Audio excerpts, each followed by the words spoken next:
Pelayan itu membenci di dalam hatinya, tetapi bertanya dengan rasa ingin tahu, daftar besar apa ah? Ceritakan tentang itu, juga untuk memuaskan rasa ingin tahuku.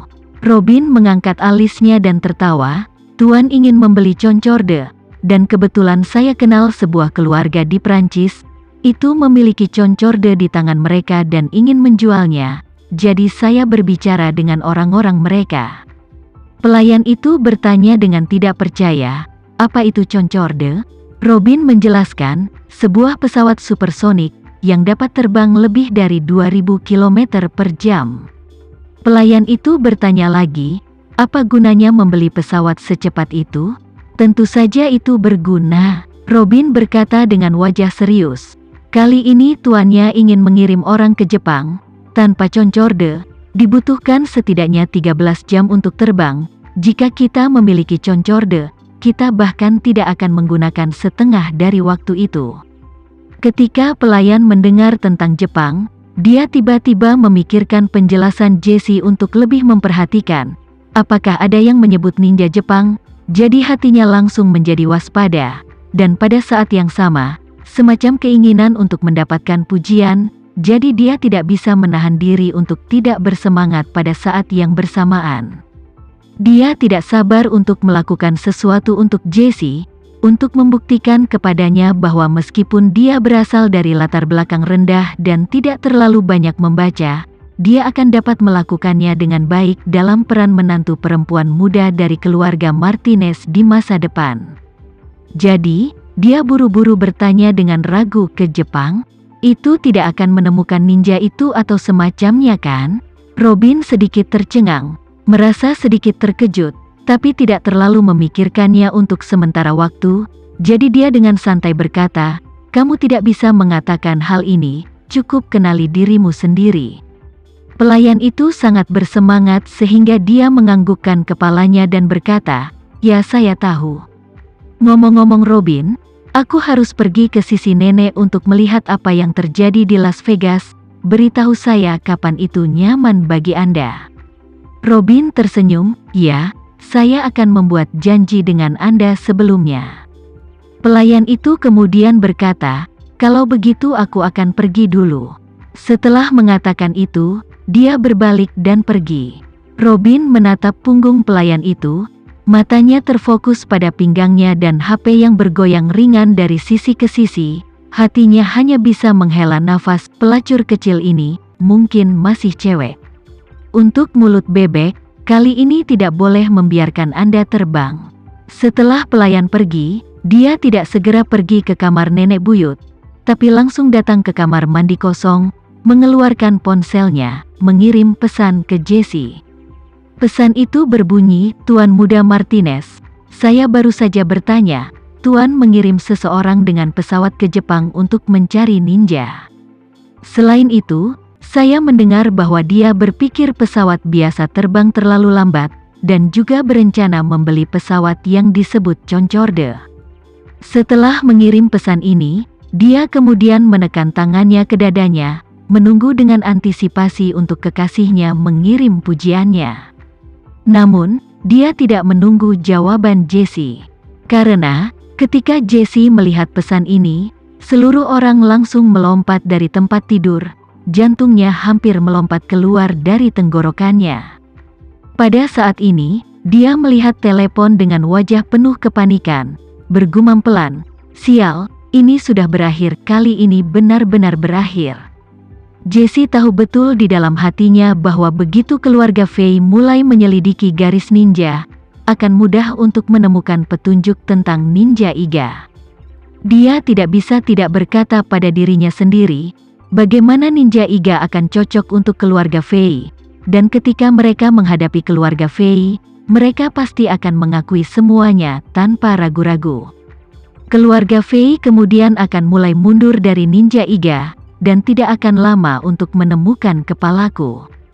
Meskipun saya menggunakan identitas palsu ketika saya menghubungi Ninja Iga, 40 juta dolar yang kusebut Ninja Iga bukanlah uang palsu.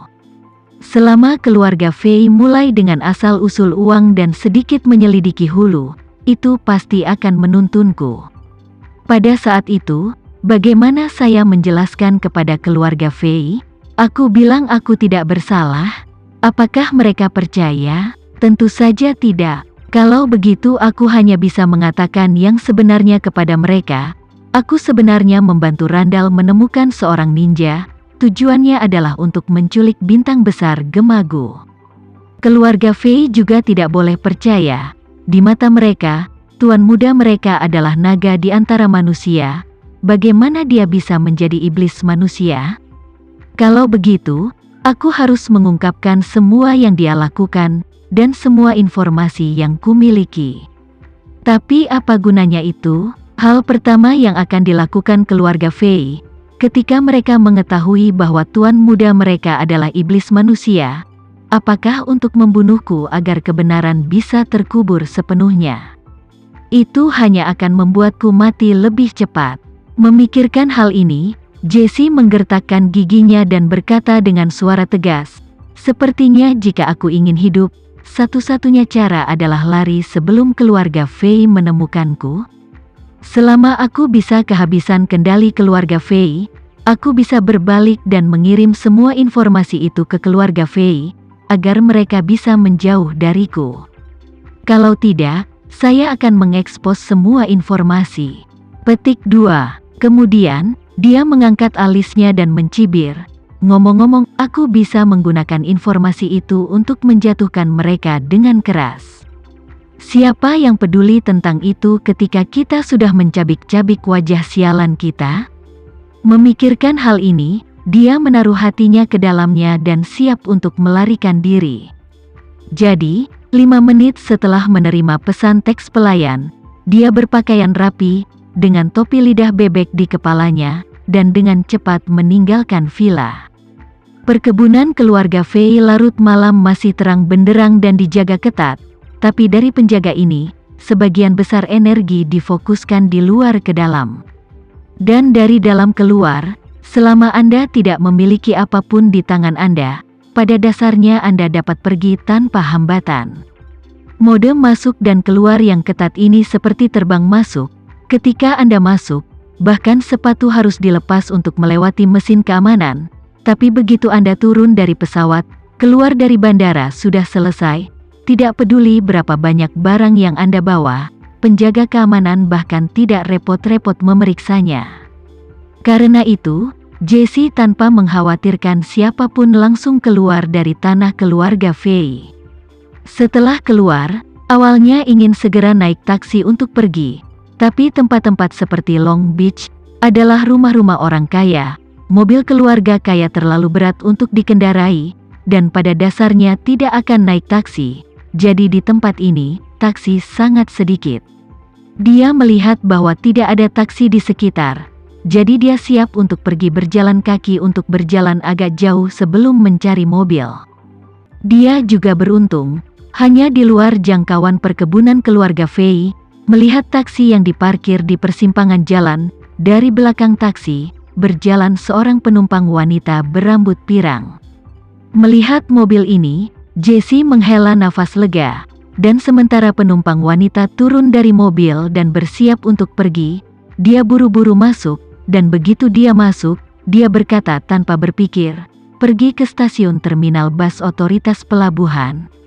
Di Amerika Serikat, pesawat terbang dan kereta api juga mengadopsi sistem nama asli, dan Jesse, takut identitasnya akan bocor, direncanakan naik bus jarak jauh dulu untuk transit jauh-jauh dan pergi ke selatan ke Texas. Texas berbatasan dengan Meksiko. Jadi dia berencana untuk pergi ke Texas dan kemudian menemukan cara untuk menyelundupkan dirinya ke Meksiko. Jesse telah menjual orang selama bertahun-tahun dan memiliki jaringan yang kuat di Kanada, Amerika Serikat, dan Meksiko. Di selatan, karena ada banyak bandar narkoba yang bercokol, kurang lebih seperti era rusuh para panglima perang di beberapa tempat, jadi mudah untuk menyembunyikan identitasnya, memastikan anonimitas. Begitu dia mencapai wilayah para raja obat bius itu, bahkan keluarga Fei akan kesulitan untuk menangkapnya.